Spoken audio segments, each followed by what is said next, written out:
कि मुसलमानों के हालात हिंदुस्तान में दलितों से भी बदतर है। ये वीडियो देखने के बाद मुझे भाजपा का एजेंट बता देगा ये कि हिंदू खतरे में है। कि दीन को आसान करने के लिए कुरान में कहा गया है, अल्लाह ने कहा है नाम के मुसलमान है, वो सिर्फ इसलिए मुसलमान है क्योंकि वो एक मुसलमान के घर पैदा ये हुआ है। है कि टोपी लगाकर नमाज मर्द पढ़ते हैं, लेकिन हज में तो बिना टोपी के होता है। मैं ये क्या बिना टोपी के नमाज हो सकती है? हाँ। उनको ये लगता है कि शायद हम पीर साहब को नजराना देके अपने गुनाह माफ करा लेंगे। इस्लाम रसूल पाक को आखिरी नबी बना के भेजा गया तो तालीम टीचिंग्स के लिए तो भेजा गया। हाँ। लेकिन सुन्नत बेवा से निकाह करना भी है। अच्छा, आजकल आप देख रहे होंगे कि हार्ट अटैक एकदम अचानक से पड़ जा रहा है, तो कुछ लोग कह रहे हैं कि जो वैक्सीन लगाई थी उसका रिएक्शन हो सकता है, क्योंकि शुगर की दवा से भी कभी कभी आपकी किडनी पे असर पड़ने लगता है। तो वो ये नारा लगाते हैं कि मेरे नबी की ऐसी शान, बच्चा बच्चा है कुर्बान। आजकल की जो राजनीति है, ज्यादातर लोग कहते हैं कि हिंदू मुस्लिम नफरत में बट गई है। क्या कहेंगे इस पे? है कि अब मथुरा भी लेंगे, अब काशी भी लेंगे। तो जब ये वाली बातें आती हैं, तो जब धर्म पर अटैक होता है तो मुसलमान बीजेपी का विरोधी हो जाता है। तो आप घर के दीवार के बाहर खड़े हो जाते हैं कि तुमको बुलडोजर हमारे ऊपर से चलाना पड़ेगा। सबका साथ सबका विकास है तो अल्लाह का घर गिराने की बात हुई तो आप कोई अपने घरों से निकल के नहीं गए कि लड़कियां धर्म परिवर्तन कर रही हैं।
आज के पॉडकास्ट में आप सभी का बहुत बहुत स्वागत है। हमारे साथ आज जो शख्सियत है, एक अनूठी मिसाल है। आप एक मज़ारी सिलसिले पे मज़ार के गद्दी नशीन हैं और साथ ही एक आयुर्वेदिक डॉक्टर भी हैं। तो क्या ऐसा पॉसिबल है कि किसी मज़ार के गद्दी नशीन भी हों और डॉक्टर भी हों? आमतौर पर एक इमेज जाती है किसी दरगाह के गद्दी नशीन की कि लंबी सी दाढ़ी होगी, बड़ी सी टोपी होगी, लेकिन वक्त बदल रहा है, ज़माना बदल रहा है, लोग चांद पर जा रहे हैं और चांद से वापस आ रहे हैं, लेकिन हम अभी वही हैं कि इमेज क्या होगी, होना कैसा चाहिए, दिखना कैसा चाहिए। तो ऐसे ही कुछ शख्सियत जो मिली जुली शख्सियत है, हम आपकी मुलाकात करवाते हैं। जी हाँ, हमारे साथ हैं डॉक्टर इंतखाब आलम साहब। आपका बहुत बहुत स्वागत है। डॉक्टर साहब, एक तो आप हैं डॉक्टर और आप हैं मज़ार शरीफ के गद्दी नशीन, तो ये सब कैसे तालमेल बिठाते हैं दोनों चीज़ों में? हम तो उन्हीं को जिनको अपना आइडियल मानते हैं उन्हीं की बात पे चल रहे हैं। रसूल पाक सल्लल्लाहु अलैहि वसल्लम ने जिस तरह से अपनी ज़िंदगी को गुजारा, हम उसी तरीक़ेकार को अपना के चल रहे हैं। रसूल अल्लाह ने दीन की तबलीग अलग की है और ज़रिया माश के लिए जिस तरह बकरियां चराने का काम किया है, आप देख लीजिए कुरान में भी जिक्र है नबियों के पेशों के बारे में। और उसके बाद जितने खलीफा हुए वो अपनी ज़रिया माश के लिए अलग काम था, दीन की तबलीग अलग थी। हमारे जो बुज़ुर्ग गुजरे हैं उनका भी काम इसी तरीके का था। तो उन्हीं से इम्प्रेस होकर मैंने भी सोचा कि भाई ज़रिया माश के लिए बच्चों के कमाने के लिए, बच्चों के लिए जो तरीका है वो एक पेशा अलग है और दीन की तबलीग के लिए अलग है। मैं शाम को अक्सर जिस तरह जलसों में और जाता हूँ तब वहाँ मेरा तरीका अलग होता है। बाकी अपने प्रोफेशन के लिए मैं अलग चुनता हूँ। जी, बाजार के गद्दी नशीन को एक इमेज है, लंबी सी दाढ़ी, लंबी सी टोपी, तब जाके वो गद्दी नशीन लगते हैं। लेकिन आपसे लोग ये सवाल नहीं करते कि आप इस गेटअप में क्यों नहीं है? नहीं, बिल्कुल करते हैं। और मतलब जो चाहने वाले हैं, जो मुंसलिक हैं गद्दी से, वो तो कम करते हैं, लेकिन जो दूसरी गद्दी के लोग हैं वो ज्यादा करते हैं। उनको लगता है कि शायद मैं मॉडर्न की तरफ ले जा रहा हूँ लोगों को।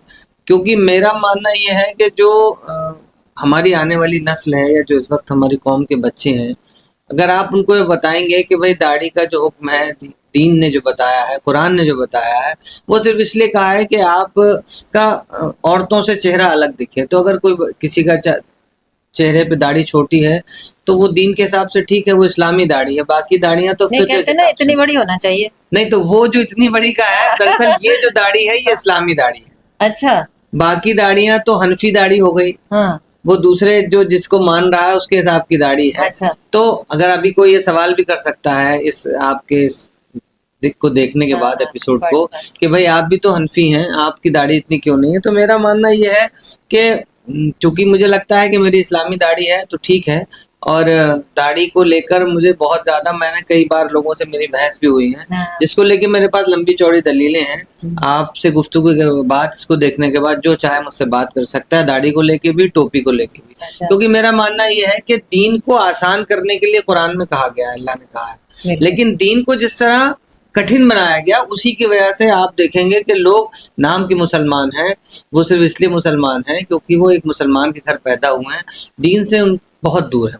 और सिर्फ वजह भी यही है कि हमारे मौलवी और बाकी खानकाहों ने उसको मुश्किल बना। अच्छा, ये बात आपकी सही है कि टोपी लगाकर नमाज मर्द पढ़ते हैं, लेकिन हज में तो बिना टोपी के होता है। मैं यही कहने वाला था अभी आपसे, आपने अच्छी बात कही माशाल्लाह, कि दीन में अगर दाढ़ी का इतना, टोपी का इतना बड़ा काम होता तो हज बिना टोपी के क्यों होता है? तो अल्लाह का घर है वहां पर। तो सवाल यह है कि क्या बिना टोपी के नमाज हो सकती है? तो अक्सर लोग कह देंगे कि हाँ हो सकती है। तो जब हो सकती है तो एक बच्चा जो भागा भागा अपने नौकरी से आ रहा है, कहीं और से आ रहा है, तो अगर आप उसको बोलोगे कि भाई आसान है, आप नमाज पढ़ लो, तो शायद वो पढ़ने लगेगा। मेरा मानना यह है कि आप बच्चों को ये बताओ कि आप अपने आका, अपने बादशाह के सामने अच्छे लिबास में जाओ, अच्छे तरीके से जाओ। अपने मेहमान के घर भी जाओगे तो अच्छे तरीके से जाओगे। तो अपने रब से मिलने जा रहे हो तो अच्छे लिबास और अच्छे पहनावे के साथ जाओ। ईद के लिए, जुमे के लिए इसीलिए हुक्म दिया गया कि अच्छा लिबास पहन के जाओ, क्योंकि स्पेशल प्रेयर डे है वो। लेकिन बाकी रोजमर्रा के दिनों में अगर आप इस तरह से कठिन करोगे तो लोग फिर नमाज से दूर हो जाते हैं। उनको लगता ये है कि मैं खराब बात कहने जा रहा हूँ, उनको ये लगता है कि शायद हम पीर साहब को नजराना देके अपने गुनाह माफ करा लेंगे। तो मुझे लगता है आपके जरिए बता देना चाहता हूँ कि ऐसा बिल्कुल होने वाला नहीं है। ऐसा नहीं होने वाला। ऐसा होने आपके अमाल ही आपके काम आपके अमाल ही आपके काम आएंगे। आप बुजुर्गों की खिदमत करिए, ठीक है, जो लोग दीन के लिए काम कर रहे हैं उनकी खिदमत करिए, लेकिन अब आप सिर्फ ये सोच के कि मैं दाढ़ी ना रखूं, मैं टोपी ना लगाऊं और मैं जिनके पीछे चल रहा हूं उनकी दाढ़ी टोपी है काफी है, तो ऐसा नहीं होने वाला। और दाढ़ी टोपी को लेके मैं एक बात और भी कह दूं कि अगर लोगों को लगता है, जिन लोगों को लगता है, तो फिर उनको ऐलान भी करना चाहिए कि भाई मैं दाढ़ी जिसकी नहीं होगी उससे नजराना नहीं लूंगा, जिसकी दाढ़ी नहीं होगी उसके घर नहीं जाऊंगा। आप देखिए अक्सर नजराने में कोई ऐप नहीं, नजराने में कोई भी दे जाए, नजराना कोई भी दे सकता है, उसकी न दाढ़ी हो ना उसमें टोपी लगाई हो। आप निकाह में आप देखिए कि 2 दाढ़ी वाले ढूंढे जाते हैं कि निकाह पढ़ा दें, जो गवाही दे दें। अच्छा, गवाही दे दें, गवाही के लिए 2 दाढ़ी वाले। और जिसका निकाह हो रहा होता है उसकी दाढ़ी नहीं होती। तो ये एक अजीब सा माहौल बना के रखा है। तो ऐसा नहीं है कि दीन, क्योंकि आप जिससे मोहब्बत करते हैं उसकी तरह दिखना चाहते हैं।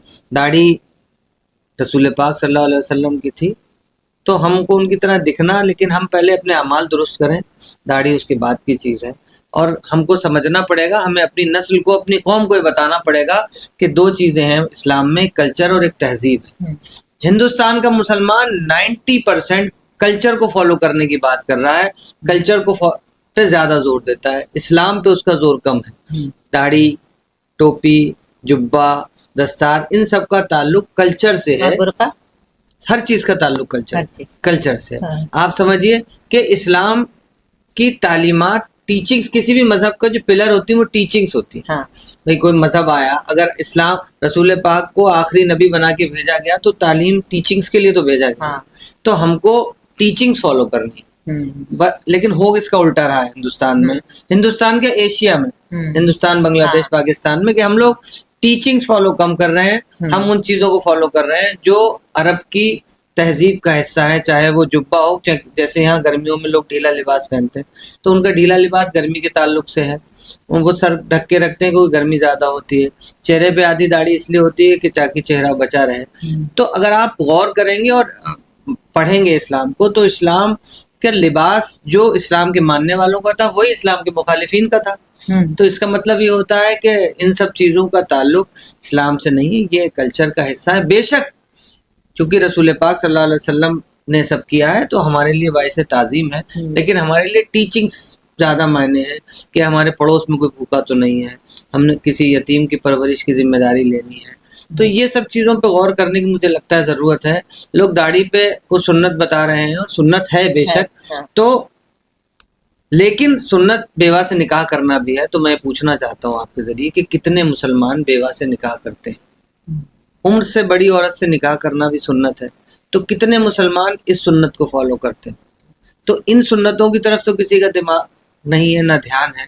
बस वही है कि चूंकि मुझे लगता है वो लोग जो इस पे गौर ज्यादा दिमाग लगाते हैं वो इसलिए करते हैं कि शायद सामने वाले रखेगा नहीं और इसी डर में गुनाह में रहेगा कि हम मेरी दाढ़ी नहीं, मैं गुनहगार हूँ, तो वो ये डर बना के रखा गया। और उसके अलावा मुझे लगता है आपने अभी नजराने की बात कही, तो आप भी चूंकि मजार शरीफ पे गद्दी नशीन है, आप क्या सिलसिला नजराने का नहीं है क्या? नहीं, हमारे यहाँ बेशक नजराने का, लेकिन हमारे यहाँ आपको जान के हैरत होगी कि हिंदुस्तान की एक सिर्फ इकलौती ऐसी खानकाह है कि जिसपे साल में 2 मरतबा जो एक बसंत पंचमी के मेले के जो उर्स होता है और एक हुजूर मदार पाक का जो उर्स होता है, उस पर जितना भी चढ़ावा आता है वो सारा मकनपुर शरीफ में रहने वाले तमाम लोग जो हैं उनको इक्वली डिवाइड करके उनके घर भेजते हैं। अच्छा जी, मकनपुर शरीफ से क्या मतलब?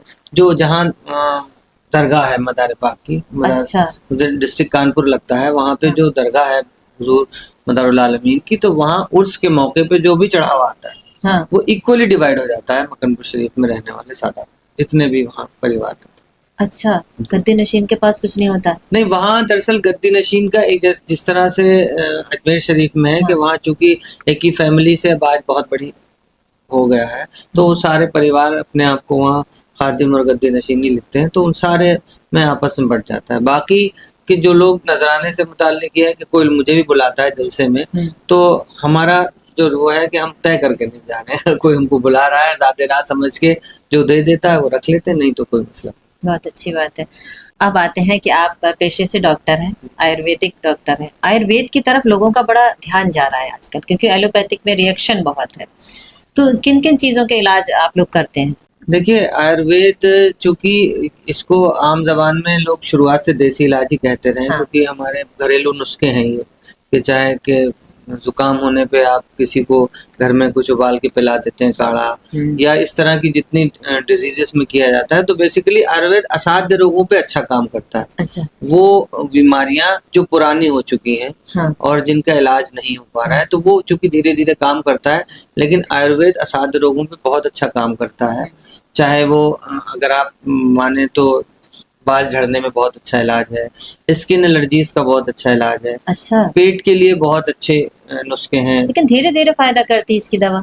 नहीं, चूंकि देखिए है क्या कि एक्यूट और क्रोनिक 2 तरह की बात हो गई। एक तो अचानक किसी के पेट में बहुत तेज दर्द हो रहा है, तो उस वक्त आप आयुर्वेदिक में अगर कोई रेमेडी ढूंढेंगे तो उसको जल्दी इलाज नहीं आराम मिलेगा। तो इसलिए हम लोग कहते हैं कि भाई कि मान लीजिए अब आपको रैशेज हो गए स्किन पे, तो ये एक ऐसी बीमारी है कि अगर आप भी अचानक ठीक नहीं भी होगी तो आपको कोई दिक्कत नहीं है। आपको एलर्जी है तो धीरे धीरे उसमें आराम आ जाता है। थोड़ा सा लंबा ट्रीटमेंट चलता है क्योंकि ये हार्मफुल नहीं है, जड़ी बूटियों से इलाज होना है। तो इसलिए जैसे हार्ट में अर्जुन का बहुत अच्छा रोल है, आप जानते हैं। अर्जुन की छाल पी सकते हैं आप। शुगर में मीठे के लिए दालचीनी इस्तेमाल कर सकते हैं। मेथी दाने का बहुत अच्छा इस्तेमाल है। तो ये किस मात्रा में, किस क्वांटिटी में लेना है, कितने दिन तक लेना है, अगर ये आप अच्छे से लेंगे तो हर बीमारी का इलाज आयुर्वेद में है। और अब इस वक्त लोग क्योंकि वक्त ऐसा है, लोग ज़्यादा से ज़्यादा इसको कह रहे हैं कि भाई हमको सब्जियां भी ऑर्गेनिक चाहिए और ऐसा ये भी ऑर्गेनिक हाँ। चाहिए, तो इसलिए लोग आयुर्वेद की तरफ लौटे। अच्छा, आजकल आप देख रहे होंगे कि हार्ट अटैक एकदम अचानक से बढ़ जा रहा है, तो कुछ लोग कह रहे हैं कि जो वैक्सीन लगाई थी उसका रिएक्शन हो सकता है। क्या वजह हो सकती है नहीं इसकी? देखिए, ये तो मतलब लोगों का मानना है कि वो वैक्सीन के रिएक्शन से अभी ऐसा कोई प्रूव नहीं हुआ है, हाँ, लेकिन हार्ट अटैक की वजह बहुत हद तक हमारी जो जीवन शैली है वो है, हाँ, क्योंकि हम लोग का रूटीन चेंज हो गया है, खाने का कोई सिस्टम नहीं है, खाने का कौन सा तरीक़ाकार है, किस वक्त खा रहे हैं, कब खा के सो जा रहे हैं, तो उस वजह से चूंकि लोगों को समझना पड़ेगा कि जब हम सोते हैं तो हमारी बॉडी स्टैंड बाई मोड में होती है, हम सिर्फ हमारा दिमाग सो जाता है, दिमाग की वजह से ही हमारा हाजमा चलता है, सारी चीजें होती हैं। अब आप 11 बजे खा के सो जाएंगे तो आपकी आंतें जो है उस तरह से इंटेस्टाइन वर्क नहीं करेगी, तो इस वजह से वो फिर चीजें धीरे धीरे बॉडी में जमा होने लगती हैं और लोग बहुत जल्दी टेस्ट भी नहीं करा रहे। जैसे लिपिड प्रोफाइल का टेस्ट 35 के बाद रेगुलर होते रहना चाहिए, जिससे आपको पता चलेगा कि आपकी बॉडी में कोलेस्ट्रॉल तो जमा नहीं हो। तो अगर वो रेगुलर चेकअप रहेगा तो ठीक है, वरना लोग अभी इस वक्त मैं देखता हूँ जिम के बाद बहुत लोगों को हार्ट अटैक्स आ रहे हैं, हाँ, क्योंकि वहाँ वो जो है देखा देखी एक दूसरे की बहुत हैवी हाँ, लोड उठाते हैं। वेट उठाते हैं, हाँ, जिसकी वजह से हार्ट शॉक में चला जाता है। तो अच्छा, लोगों को एहतियात रखना चाहिए, जीवन शैली में बदलाव लाना चाहिए। आप देखेंगे जैसे कोरोना आया था तो कोरोना में शहर में रहने वाले लोगों को ज्यादा कोरोना हुआ हाँ, बनिस्बत गांव में बिल्कुल, रहने वाले, क्योंकि वो गांव की आबोहवा में रहते हैं, हाँ, मिट्टी के साथ रहते हैं, बिल्कुल, उनकी दिनचर्या, उनकी जीवन शैली हाँ, थोड़ी सी अलग है, जल्दी उठना खाना, जागना ये सब, ये हाँ, उठना सब, जागना सब हाँ, यहाँ से अलग सब, है, हाँ। इसलिए उन लोगों को कोरोना का भी असर पड़ा। अच्छा, ये जो बीमारी आजकल शुगर है, हाइपरटेंशन है, इन सब का भी क्या लाइफ स्टाइल से कोई कनेक्शन? बिल्कुल बिल्कुल बिल्कुल, डायबिटीज का कनेक्शन तो 100% आपके खाने पीने और आपकी जीवन शैली से। आप किस तरह का खा रहे हैं, कितना खा रहे हैं और कब खा रहे हैं, इसी वजह से आजकल डायबिटीज के मरीज बढ़ते चले जा रहे हैं। तो टहलना चलना ये सब काम टहलना करता है? टहलना बिल्कुल काम करता है, क्योंकि डायबिटीज में जो बीमारी उसमें कोई आपके जिस्म के अंदर तो रोग है नहीं, आप जो भी अब लेंगे वो बाहर से लेंगे, तो आपको सबसे पहले तो जो लेना है, जो जिसमें शुगर कम है, जो मीट जिसमें ग्लाइसेमिक इंडेक्स जिसका कम है, हाँ, वो खाना है। और अगर आप खा ले रहे हैं तो उसको कंज्यूम कैसे करना है, बस ये चीजें उसके आपको लिए सीखना चलना है। पड़ेंगी, उसके लिए चलना है, उसके लिए वर्किंग करना है। हाँ, अगर आप ये सब करना सीख जाएंगे हाँ, तो बहुत हद तक आपको दवाइयों की जरूरत भी नहीं पड़ेगी, क्योंकि पानी को छोड़ के दुनिया की हर चीज में ग्लूकोज है, हाँ, क्योंकि हमारी बॉडी को ताकत के लिए ग्लूकोज चाहिए, तो पानी को छोड़ के हर चीज में ग्लूकोज है। आप कुछ भी खाएंगे आपका शुगर स्पाइक, तो एक्स्ट्रा शुगर की जरूरत ही नहीं है फिर, तो एक्स्ट्रा शुगर की जरूरत वही है। काफी मिल रहा है। हाँ, तो आप जो है जब जो खाएं उसको कंज्यूम करने की ताकत रखिए, दवा की जरूरत ही नहीं, क्योंकि ऑल ओवर वर्ल्ड इस वक्त जो बात चल रही है डायबिटीज को लेके वही है कि पहला तरीका है कि आप अपने खाने के तरीकों से अपनी शुगर को कंट्रोल कर सकते हैं। अगर उससे कंट्रोल नहीं हो रही है तो फिर अपनी फिजिकल एक्टिविटी से कंट्रोल करिए। अगर इन दोनों से कंट्रोल नहीं हो रही तब आप दवा की तरफ जाए, क्योंकि शुगर की दवा से भी कभी कभी आपकी किडनी पे असर पड़ने लगता है। तो अच्छा, लोगों को चाहिए ये कि अपना खान पान और अपनी फिजिकल एक्टिविटीज पे ध्यान दें, तो शुगर वैसे भी परेशान नहीं करेगी। समाज सेवा से सीधे आप जुड़े रहते हैं, बड़ी भीड़ लगी रहती है आपके पास लोगों की, और फेसबुक पर अक्सर आप लाइव दिखते हैं, कोई भी मुद्दा होता है उस पर आप लाइव दिखते हैं। आपका जो बरेली शहर है, बहुत सारी खानकाहें हैं, दरगाहें हैं, लेकिन अक्सर लोग सवाल ये उठाते हैं कि कोई डिग्री कॉलेज मुस्लिम लड़कियों के लिए नहीं है, क्या कहें? नहीं, ये तो बहुत अहम मुद्दा है, क्योंकि बरेली जैसे शहर में जहाँ कई खानकाहें हैं, एक अजीम बड़ी खानकाह भी है और लाखों का मजमा भी वहाँ इकट्ठा होता है, तो पहले पहल होनी चाहिए थी यहाँ, चूंकि बहुत बड़ा ग्राउंड भी है। इस्लामिया को तो अब तक डिग्री कॉलेज हो भी जाना चाहिए, लेकिन नहीं हो पाया, जो भी वजूहात रही। तो मैं आपको बता दूं, हमने लोगों ने भी एक मुहिम शुरू की है, जिसमें हम लोगों ने आह्वान किया है लोगों से कि हम इस बरेली शहर में एक बड़ी यूनिवर्सिटी कायम करना चाहते हैं तालीमी बेदारी के लिए, क्योंकि हमारी कौम में बेसिकली तालीम की बहुत कमी है। आज भी कमी है मुस्लिमों में, आज भी बहुत ज्यादा कमी है, क्योंकि हम ठीक है कि हम एक ऐसा इदारा कायम करना चाहते हैं कि जिस इदारे में हम तालीम के साथ साथ उसको एक हुनर सिखा के भेजें, क्योंकि हम हुनरमंद तो हैं बट हमें तालीम की कमी, इसलिए हमारे उस हुनर की बहुत हद तक कदर नहीं हो पा रही। क्योंकि हमारा मानना ये है कि जैसे एमबीए है, तो आप देखिए एमबीए आपको क्या सिखा रहा है, आपको यही तो सिखा रहा है कपड़े कैसे बेचना है, और आपको यही तो सिखा रहा है कि आपको ग्रोसरीज कैसे बेचना है, आपको किराने की, भाई आप एक किराने की दुकान वाले को डिग्री होल्डर ही तो बना रहे हो अगर इसको दूसरे तरीके से देखा जाए तो। सेल्समैन। हाँ, बस सेल्समैन बना रहे हैं, बट हम भी एमबीए के लिए पैसे दे के आप उसे एक सेल्समैन बना रहे हैं। हाँ, सेल्समैन। तो हमने ये सोचा है कि हम एक ऐसा इदारा कायम करें, एक ऐसा कॉलेज हो, ऐसी यूनिवर्सिटी हो जहां हम तालीम के साथ उसको हुनरमंद भी बना के भेजें, ताकि उसको तालीम बेचने की जरूरत ना पड़े।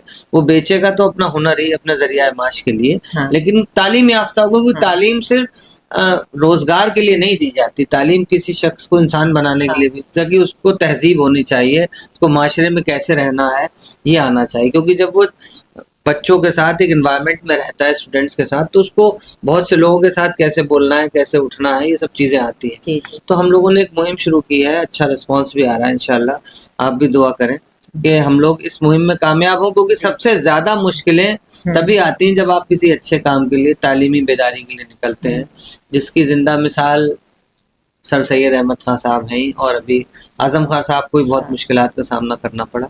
तो देखते हैं, दुआ करिए हम भी एक मुहिम को लेकर चले हैं यूनिवर्सिटी की, और लोग साथ आ रहे हैं, अभी जमीन भी तलाशना शुरू कर दी है, और इस काम को करना जरूर है इंशाल्लाह। मुस्लिमों के लिए भी आरक्षण होना चाहिए क्या? बिल्कुल होना चाहिए भाई। आज से पहले आप जानते हैं कि 20 साल, तकरीबन 25 साल पहले एक आयोग गठित हुआ था सच्चर कमेटी नाम से, जिसने मुसलमानों की को बताया कि मुसलमानों की तालीमी हैसियत कितनी है, मुसलमानों की बाकी हैसियत कहाँ टिकती है, और एक लाइन में तो उन्होंने ये भी कहा है कि मुसलमानों के हालात हिंदुस्तान में दलितों से भी बदतर है। तो लेकिन मेरा सवाल ये है कि आज तक उस कमेटी की रिपोर्ट को लागू करने की सिफारिशों को क्यों कोशिश नहीं की गई? जितने मुस्लिम लीडरान हैं उन्होंने कोशिश क्यों नहीं की? जितनी खानकाहें हैं उन्होंने कोशिश क्यों नहीं की? जितने मुस्लिमों की आज अभी तक जो संस्थाएं बनी हुई हैं, जो अपने आप को दावा करती हैं बड़े बड़े कि हम लोगों ने मुसलमानों के लिए काम किया या कर रहे हैं, उन्होंने सच्चर कमेटी की सिफारिशों को लागू करने की सिफारिश क्यों नहीं की? ये बड़ी हैरत की बात है, क्योंकि वो रिपोर्ट कहती है कि मुसलमानों के हालात दलितों से बदतर हैं, और जिसमें रिजर्वेशन की मांग भी मुसलमानों के लिए की गई है। तो हम भी एक मुसलमान होने के नाते और अपनी कौम की फलाह के लिए ये चाहते हैं कि मुसलमानों की फलाह के लिए तालीम और रिजर्वेशन की जरूरत है। क्योंकि मुसलमान को किसी भी सरकार से, देखिए आपने सवाल किया है तो मैं बता दूं, वो कुछ नहीं चाहता, वो सिर्फ 3 चीजें चाहता है। पहला चाहता है कि तालीम मिले उसको, उसके बच्चे तालीम याफ्ता हो। दूसरा वो ये चाहता है कि जब मेरे बच्चे तालीम याफ्ता हो जाएं तो रोजगार मिल जाए उसको, बिल्कुल। और तीसरा चाहता है कि जब मेरे बच्चे रोजगार से लग जाएं तो उसकी हिफाजत की गारंटी मिले उसको, महफूज रहे वो। तालीम, रोजगार और हिफाजत, इसके सिवा मुसलमान किसी भी सरकार से कुछ नहीं चाहता है। सच्चर कमेटी की रिपोर्ट ने भी यही कहा था। तो सच्चर कमेटी की रिपोर्ट लागू होनी चाहिए, और मुसलमानों के रिजर्वेशन को लेकर मुस्लिम इदारों को और खानकाहों को मिलकर काम करना चाहिए। मुस्लिम आरक्षण की बात आपने कहा कि कोई भी नहीं करता है, तो क्या यही एक वजह रही है कि मुस्लिमों में आज भी पढ़ाई और रोजगार ये सब कम है चीजें? एक वजह तो ये वजह तो सिर्फ उसके, जो हिंदी में कहा जाता है, उत्थान के लिए काम करेगी, लेकिन वजह ये नहीं है। वजह तो ये है कि मुसलमानों को मतलब कहीं बांध के रख दिया गया, वरना जिसको वो ये नारा लगाते हैं कि मेरे नबी की ऐसी शान, बच्चा बच्चा है कुर्बान, उसी नबी का कौल है कि तालीम हासिल करना फर्ज है हर मुसलमान, मर्द, औरत और बच्चे। तो उस मुसलमान को तालीम तो हासिल करना चाहिए थी, लेकिन उस मुसलमानों की तालीम को सिर्फ मदरसों तक महदूद कर दिया गया। ये अफसोसनाक बात है, क्योंकि अगर आप किसी माशरे में रह रहे हैं और आप चाहते हैं कि आप मेन स्ट्रीम में रहें, तो उसके लिए आपको तालीम पे काम करना पड़ेगा। लेकिन सबसे खराब बात यह है कि हमारे यहाँ तालीम को दीनी और दुनियावी तालीम में बांट दिया। बिल्कुल। जबकि सोचने की बात यह है, आप जैसे जर्नलिस्ट को, और आप जिस शख्सियत की मालिक हैं, आपके सामने आज ये कह दे रहा हूँ आपके इस प्लेटफॉर्म पे, कि दीन भी तो दुनिया के लिए ही है। तो आप दुनियावी तालीम किसको कह रहे हैं और दीनी तालीम? भाई किसी ने आज तक बताया कि जन्नत में नमाज पढ़नी है, जन्नत में रोजे रखने हैं, जन्नत में मदरसे होंगे, जन्नत में स्कूल कॉलेजेस होंगे? ऐसा तो कहीं आज तक कहीं आपने भी नहीं सुना होगा। तो जब नहीं है तो आपको दुनियावी तालीम से ही तो अपनी आखिरत को बेहतर करना है। दीन की तालीम भी दुनियावी तालीम ही है। दीन दुनिया के लिए हाँ, बिल्कुल दीन सही दुनिया कहा। के लिए, तो हाँ, दीन की तालीम दुनिया की हाँ, तालीम है। तो आप दीन हासिल करेंगे अपनी और अपनी नस्ल को बताने के लिए कि हमारे रहबर, हमारे रहनुमा, हमारे पेशवा ने हमसे क्या कहा हाँ। है और हमारा अल्लाह और अल्लाह का रसूल हमसे क्या चाहता है, दीन अच्छा है तभी दुनिया अच्छी है। तभी दुनिया अच्छी है। हाँ, और और हुआ जब ये है कि मदरसों में सिर्फ दीन दीन और स्कूल कॉलेज में सिर्फ दुनियावी। तो जो मदरसा गया तो वो यहाँ से रह गया, हाँ, जो और वहां यहाँ गया तो वहां से रह रह गया। गया। तो इसलिए इसलिए यही मैंने जो भी आपसे हाँ, कहा कि ये हम सही कह रहे हैं इस आप। तरह का एक हाँ, कॉन्सेप्ट स्टार्ट करना चाहते हैं हम भी कि हाँ, भाई दुनिया की, जिसको आप दुनियावी तालीम कहते हैं, तो बहुत जरूरी है मेन हाँ, स्ट्रीम में रहने के लिए। बिल्कुल, भाई बिल्कुल। दीन तो आपको अपने घर, अपने नस्ल, अपनी खानदान हाँ, को हाँ, बताना है, हाँ, लेकिन आप एक अच्छे अखलाक के मालिक बन के दुनियावी तालीम हासिल करके ही तो लोगों को बताएंगे कि एक अच्छा मुसलमान कैसा हाँ, होता है। बिल्कुल, और क्या। एक अच्छा मुसलमान, पढ़ा लिखा मुसलमान और ताकतवर और पैसे वाला मुसलमान, जिसके हाथ से, जिसके साए में सारे लोग अपने आप को महफूज समझे, वही यही मुसलमान की पहचान है। और मुसलमान को होना भी ऐसा ही चाहिए।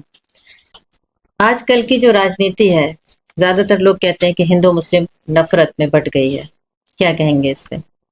हाँ, बिल्कुल, इसमें कोई शक तो नहीं है कि खाई तो बहुत बड़ी बढ़ गई है, क्योंकि जिस तरह की सियासत चल रही है वो नफरत तो बढ़ा दी उसने और मुसलमानों को हाशिए पे फेंक दिया है। और बहुत हद तक मैं मानता हूँ, अगर सच्चाई की बात करूं तो मुसलमान भी इसका जिम्मेदार है। जिस तरह से उसने अपने आप को टाइप किया किसी एक मखसूस पार्टी के लिए कि भाई मैं इसी पार्टी का वोटर हूँ, मैं इसी पार्टी का वोटर हूँ और यही पार्टी के साथ ही रहूंगा। बाकी जगह वो भले ही अपने वादों से मुकर गया हो, लेकिन सियासी प्लेटफॉर्म पे आके वो कभी अपने वादे से नहीं मुकरता। वो कहता भाई मैंने वादा कर लिया, मैं वोट तो उसी को दूंगा। तो जब आप अपने आप को इस तरह से घोषित कर देंगे कि सामने वाला ये समझने लगे ये तो हमें वोट देगा ही नहीं, तो वो तो आपको दुश्मन ही समझेगा।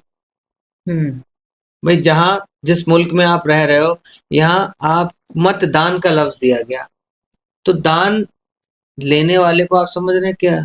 जो दान लेता है वो कौन होता है? तो आप जिसको देने जा रहे हो वो तो आपका दान ले रहा है। तो दान लेने वाला तो हमेशा कमजोर होता है, आपके दान से ही मजबूत होगा वो।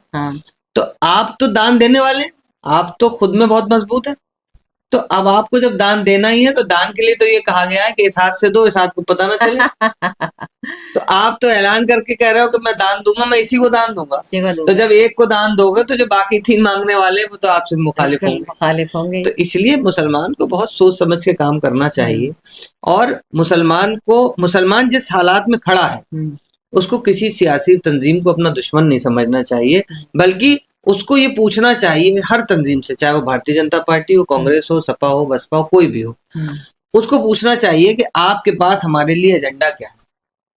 सबका साथ सबका विकास है तो नहीं, तो सबका विश्वास तो नहीं ले पा रहे हैं।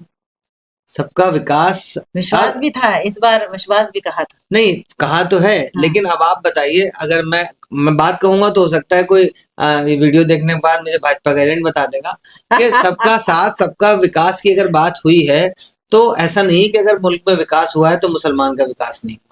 विकास तो हुआ है, चाहे वो आयुष्मान योजना हो या दीगर जो भी योजना है। मैं यहाँ मतलब यहाँ कोई मैं उनका प्रचारक बन के नहीं आया। बात निकलती है तो ईमानदारी की बात करनी चाहिए कि अगर मुसलमानों को योजनाओं में हिस्सा ना मिला हो तो सबका विकास का नारा हम कहेंगे झूठा है, लेकिन साथ मिला है तो इसका मतलब उन्होंने ये देखकर नहीं कहा, ये देख के नहीं कहा कि भाई कि इनको नहीं देना, इनको देना है, इनको नहीं देना। अगर कोई योजना चली है तो सबको बराबर से मिली है। लेकिन जहां तक बाकी दूसरी चीजों की बात है, तो उसके लिए मेरा कहना यही है कि अपना भी मन आपको खोल के रखना पड़ेगा, अपना भी चीजें खोल के रखनी पड़ेगी कि आप उनसे पूछिए कि हम आपको वोट देंगे, आपके पास हमारे लिए एजेंडा क्या है। जब आपने अपने दरवाजे किसी के लिए बंद कर ही लिए पहले से ही, और आपका एजेंडा ये है कि हम बस इनको हराना है, हाँ, तो फिर तो सामने वाले से आप क्या उम्मीद कर सकते? तो मुस्लिम विरोध करते क्यों है बीजेपी का? ये तो मुझे मुस्लिमों से जानना है कि क्या किसी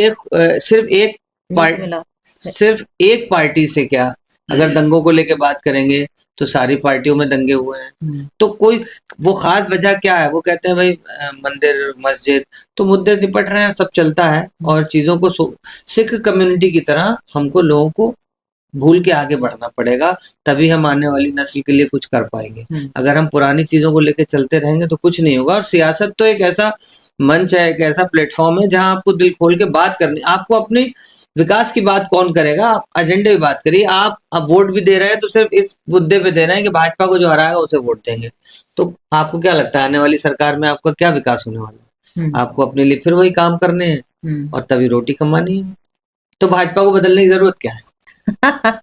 मुसलमानों का ये कहना कि बीजेपी में को हम वोट नहीं देंगे, कुछ एक बातें ऐसी हैं कि जैसे वो बीजेपी मुस्लिमों को टिकट नहीं देती जी, सांसद विधायक का टिकट नहीं देती। दूसरे, हर मस्जिद के नीचे मंदिर निकलता है, ठीक है। राम मंदिर का मुद्दा तो सेटल हो ही गया, उसमें कोई परेशानी किसी को नहीं। उसके बाद बात उठती है कि अब मथुरा भी लेंगे, अब काशी भी लेंगे। तो जब ये वाली बातें आती हैं, तो जब धर्म पर अटैक होता है तो मुसलमान बीजेपी का विरोधी हो जाता है। शायद ये कुछ बातें हैं क्या? नहीं, मैं मानता हूं कि ये बातें तो पहले से ही चल रही हैं। आजादी के बाद से ही इस तरह की बातें चलती चली आ रही है। ये कोई अभी ऐसा नहीं कि भारतीय जनता पार्टी की सरकार आने के बाद हुई है। हालांकि वो उस पर धार जरूर लग गई है, लेकिन मेरा मानना ये है कि मुसलमान भी इसके लिए कर क्या रहा है। अगर चूंकि आप इजाजत दें तो कुछ तल्ख बातें कह दूं कि अगर 6 दिसंबर 1992 को ये ऐलान हुआ कि हम बाबरी मस्जिद शहीद करने आ रहे हैं, गिराने आ रहे हैं, तो मैं अपनी पूरी कौम से पूछना चाहता हूं बड़ी बेबाकी के साथ कि आप बताइए कि कितने लोग, अगर कोई आपका घर गिराने आता है तो आप घर के दीवार के बाहर खड़े हो जाते हैं कि तुमको बुलडोजर हमारे ऊपर से चलाना पड़ेगा। बहुत सही बात कह रहे हैं। कोई दुकान के बाहर खड़ा होता है तो अपने बाहर खड़ा हो जाता है कि किसमें हिम्मत है जो मेरे घर पे बुलडोजर चलाए। अल्लाह का घर गिराने की बात हुई तो आप कोई अपने घरों से निकल के नहीं गए। आप बस घर में बैठ के सियासी तंजीमें भी, आपके रहबर भी, आपके रहनुमा भी घर से नारेबाजी करते रहे। क्यों? आखिर अगर वहां से 10 लाख पहुंचे तो आप 1 लाख लोग क्यों नहीं पहुंचे बचाने के लिए कि देखें कौन गिरा। अगर टकराव की स्थिति होती तो क्या आपको लगता है ये हुआ, जो हुआ ये हुआ होता? नहीं होता, बिल्कुल नहीं। आज की तारीख में आपके पास कोर्ट है, जब आप कोई कह रहा है तो आप कोर्ट के, आप अपने लिए तो हाई कोर्ट सुप्रीम कोर्ट तक जा सकते हैं, लेकिन मस्जिदों के लिए, खानकाहों के लिए आप क्यों नहीं इकट्ठे होके ज्यादा से ज्यादा तादाद में कोर्ट का सहारा ले रहे हैं? सिर्फ एक सियासी लीडर खड़े होके कहता है कि हम, आप पूछिए ये जो लोग बड़े बड़े भाषण दे रहे हैं, चाहे वो MIM वाले हों, जो इन्होंने कितने केस किए, इन्होंने बाबरी मस्जिद के लिए कितनी लड़ाई लड़ी, कितने केस किए। जब कोर्ट के दरवाजे खुले हैं तो ये करना चाहिए भाई। अब आप इसको सियासी चश्मे से देख रहे हैं कि अब उनको लग रहा है कि हमको इस करने से वोट मिल रहा है और जो हमारा वोटर है वो खुश हो रहा है, इसलिए वो इन एजेंडों को बढ़ा रहे हैं। तो मुसलमान को जमीनी सतह पे सोच के काम करने की जरूरत है, लोगों के बहकावे में आके काम करने की जरूरत नहीं है। अगर आपको लगता है कि भाई संभल में कोई काम हो रहा है तो संभल से लेकर और बरेली तक बहुत बड़ी मुसलमानों की बेल्ट है। लोगों को इकट्ठा होकर DM से मिलना चाहिए, एडमिनिस्ट्रेशन से बात करनी चाहिए, तमाम खानकाहों के सज्जादगान को मिलकर ये काम करने चाहिए। क्योंकि बहुत पहले अल्लामा इकबाल ने कहा था, सज्जादा नशीन की बात निकली तो 1 मिनट आपकी बात रोक के कहती हूँ। बहुत सारे मुस्लिम मुद्दे आते रहे जब से बीजेपी सरकार आई 2014 के बाद से। आप देखिए CA, NRC, तलाक का मुद्दा, उसके बाद 370 का मुद्दा, उसके बाद में शायद 1 नेशन 1 इलेक्शन वाला भी आता है। ज्यादातर टारगेट जो हुआ वो मुसलमान ही हुआ है। शायद ये बात भी लोगों को चुभती है कि सारे कमियां जो हैं, सारे कानून हमारे ही लिए आ रहे हैं, कहीं और क्यों नहीं कानून जा रहा है। ये भी बात हो सकती है। नहीं, देखिए मैंने तो भी अभी मैं एक जगह आपसे पहले, अभी मैं लखनऊ था, उस दिन मुझसे एक इंटरव्यू में एक सवाल पूछा गया तो मैंने उस जवाब में भी ये कहा कि ये बात तो मुसलमानों को जाके अपने हिंदू भाइयों को बतानी चाहिए, जो ट्रेडिशनल वोटर है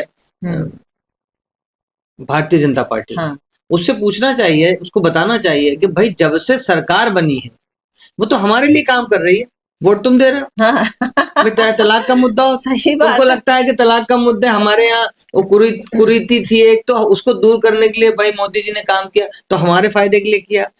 अगर वक्फ में अमेंडमेंट की बात हो रही है तो उससे भी हमारा फायदा होने वाला है। या और अगर कोई कानून की बात कर रहे हैं, आपके बच्चे नहीं होंगे या बहु विवाह, तो उससे भी हमारा ही फायदा। आपका क्या फायदा है इससे? आपका क्या फायदा? तो आप तो वोट देके हमारे फायदे के लिए, हमारे विकास के लिए सरकार बना रहे हो। हाँ। हम तो बहुत खुश हैं भाई, हम तो चाह रहे हैं कि सरकार बनी रहे, क्योंकि ये जितनी दिन बनी रहेगी हमारे फायदे के लिए काम करेगी। हालांकि सरकार, मुझे लगता है कि बहुत से मुद्दे ऐसे हैं कि जो सिर्फ इसलिए बढ़ाए जाते हैं कि जिससे उनका वोटर खुश हो। वरना सरकार को जो करना है, 2014 से एब्सोल्यूट मेजॉरिटी में है सरकार, तो सरकार की कोई सोची समझी। एक बात और भी तो कही जाती है कि हिंदू खतरे में है, इस पे क्या कहेंगे? नहीं तो ये तो हिंदू को सोचना है कि वो खतरे में है या नहीं है। भाई अगर 10 साल से मोदी जी अगर प्रधानमंत्री हैं और फिर भी हिंदू को खतरे में है, तो ये तो बहुत सोचने की बात है। फिर तो प्रधानमंत्री बदलने की जरूरत है, फिर तो सरकार बदलने की जरूरत है। अगर हिंदू 2014 से कभी खतरे में नहीं आया, जबकि कांग्रेस की सरकार थी, दूसरी सरकारें नहीं, अगर हिंदू प्रधानमंत्री मोदी जी के बनने के बाद भी खतरे में है, तो ये सवाल सोचने का सवाल है। फिर तो हिंदुओं को सोचना चाहिए कि फिर वापस उसी सरकारों पे जाना चाहिए जहां वो खतरे में नहीं था। अच्छा, कुछ वही घटनाएं ऐसी भी हैं जो मुसलमानों को वाकई मतलब फील कराती हैं कि क्या है, जैसे मॉब लिंचिंग जी, ये वाली घटना मॉब लिंचिंग की बहुत ज्यादा देखने को मिलती है। दूसरी एक और क्या हो रहा है कि लड़कियां धर्म परिवर्तन कर रही हैं। तो ये जो मुहिम है सिर्फ टारगेट मुसलमान हो रहा है, क्या यही बातें हैं जो लगता है कि हम बीजेपी से दूर जा रहे हैं? नहीं, बिल्कुल इसमें मैं इत्तेफाक रखता हूँ आपकी बात से। मुझे लगता ये है कि मॉब लिंचिंग वाकई बहुत खराब है, क्योंकि जिस तरह मुस्लिम नौजवानों को, जैसे अभी अलीगढ़ में हुआ, टारगेट बना के किया जा रहा है, हम लोग इसके लिए सरकार से मांग भी करते हैं कि इन पे सख्ती की जाए। क्योंकि जिस तरह मुसलमान नौजवानों को और मुस्लिम जितने ये काम करने वाले लोग हैं, इनको टारगेट करके किया जाता है, ये मुझे लगता है कि ये और खाई को बढ़ाने के लिए काम किया जा रहा है। इस तरह लोगों को खुली छूट देके अराजकता की, तो ये एक वजह है जिससे मुसलमान को लगता है कि अगर ये छूट मिली हुई है भारतीय जनता पार्टी की सरकार में लोगों को, ये तो सरकार को इस पे गौर करके, क्योंकि इस पे सरकार की साख पे बट्टा लगता है और लोगों को लगता है कि इस कानून सिर्फ हमारे लिए ही बनाए गए। इन लोगों को कानून से, जैसे अभी हेट स्पीच पे भी 2 साल की सजा हुई, तो वो भी एक सवाल है कि बाकी दुनिया भर हेट स्पीच दे रही है, उनको सजा नहीं हो रही है।